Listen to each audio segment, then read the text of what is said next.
Kaixo, ari dira anatomiako ikasgaian egindako proiektuak eta hona hemen azalpena eta haien prozesua. DBH hirugarren mailako ikasleek modu errazago eta erakargarriago batean edukiak ikasteko erraztasuna ematea da helburua.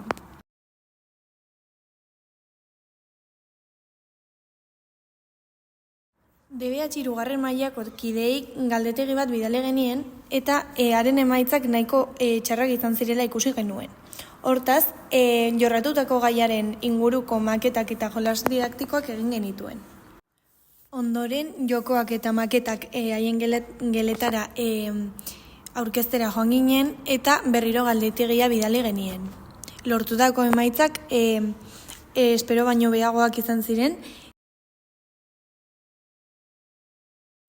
Beraz, maketa hauen inguruan ateratako ondorioak hurrengoak dira.